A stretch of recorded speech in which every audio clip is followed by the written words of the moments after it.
வணக்கம் நண்பர்களே. இன்றைக்கு நாம் பயணிக்கப் போவது ராமேஸ்வரத்தில் இருக்கும் ஒரு சாதாரண கோவிலுக்கு அல்ல, ராமாயண வரலாற்றின் ஆழமான நினைவுகளை தன்னுள் சுமந்து நிற்கும் ஒரு புனிதமான இடத்திற்கு. அதுதான் ராமர் பாதம். இன்று ஆயிரக்கணக்கான பக்தர்கள் வந்து தரிசிக்கும் இந்த இடம் ஒரு காலத்தில் உலக வரலாற்றை மாற்றிய முடிவு எடுக்கப்பட்ட இடமாக இருந்திருக்கலாம் என்று கூறப்படுகிறது. ராமாயண காலத்திற்கு நாம் பயணிப்போம். அயோத்தியின் இளவரசரான ஸ்ரீராமர் தனது மனைவி சீதையை மீட்பதற்காக தெற்கை நோக்கி வந்தார். சீதையை கடத்திச் சென்ற இராவணன் கடலுக்கு அப்பால் இருக்கும் இலங்கையில் இருந்தான். ஒரு புறம் முடிவில்லாத கடல், மறுபுறம் எதிரியின் கோட்டை.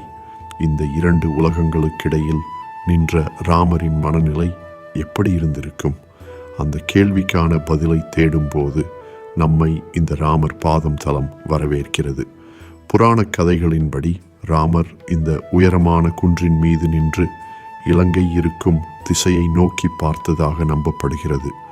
அந்த நேரத்தில் அவருடைய மனதில் என்னென்ன எண்ணங்கள் ஓடியிருக்கும்? சீதையை மீட்க வேண்டும், தர்மத்தை நிலைநாட்ட வேண்டும். ஆனால் முன்னால் பறந்து விரிந்த கடலை எப்படி கடப்பது?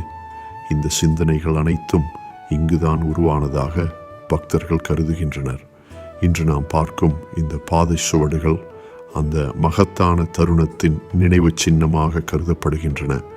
இந்த இடம் அமைந்துள்ள கந்தமாதன பர்வதம் ராமேஸ்வரம் தீவின் உயரமான பகுதிகளில் ஒன்றாகும்.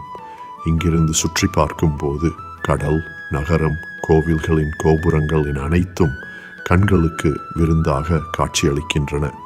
ஆனால் நண்பர்களே, இந்த இடத்தின் உண்மையான அழகு காட்சிகளில் இல்லை, அதன் பின்னால் மறைந்திருக்கும் வரலாற்றில் தான் இருக்கிறது. ஒரு நிமிடம் கண்களை மூடி கற்பனை செய்து பாருங்கள். கடற்கரையில் ஆயிரக்கணக்கான வானர வீரர்கள் காத்திருக்கிறார்கள். அனுமன் தனது அசாதாரண சக்தியுடன் ராமரின் கட்டளைக்காக தயாராக நிற்கிறார்.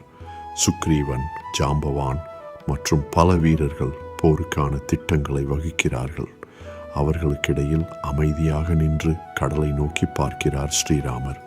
அந்த அமைதிக்குள் ஒரு புயல் மறைந்திருக்கிறது. ஏனெனில் விரைவில் உலகம் கண்ட மிகப்பெரிய தர்ம யுத்தம் தொடங்கப் போகிறது. அந்த யுத்தத்தின் முதல் சிந்தனை உருவான இடங்களில் ஒன்றாகவே இந்த ராமர் பாதம் கருதப்படுகிறது. பல நூற்றாண்டுகளாக பக்தர்கள் இங்கு வந்து வணங்கி செல்கின்றனர். சிலர் மன அமைதிக்காக வருகிறார்கள், சிலர் வாழ்க்கை பிரச்சனைகளுக்கு தீர்வு வேண்டி வருகிறார்கள், சிலர் ராமாயணத்தின் தடங்களை உணர வருகிறார்கள். ஆனால் அனைவரும் ஒரு விஷயத்தை உணர்கிறார்கள். இந்த இடத்தில் ஒரு விசித்திரமான அமைதி இருக்கிறது.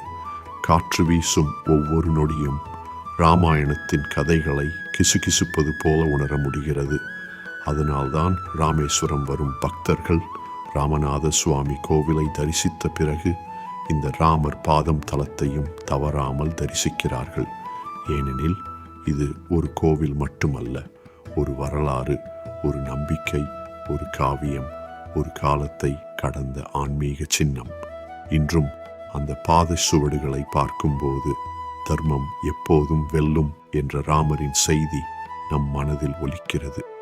1000 ஆண்டுகள் கடந்தாலும் ராமரின் புகழ் அழியவில்லை, அவரின் பாதச்சுவடுகள் மறையவில்லை, அவரின் தர்ம பாதை முடிவடையவில்லை. அதற்கு சாட்சியாக இன்றும் ராமேஸ்வரத்தில் கம்பீரமாக நிற்கிறது இந்த ராமர் பாதம்.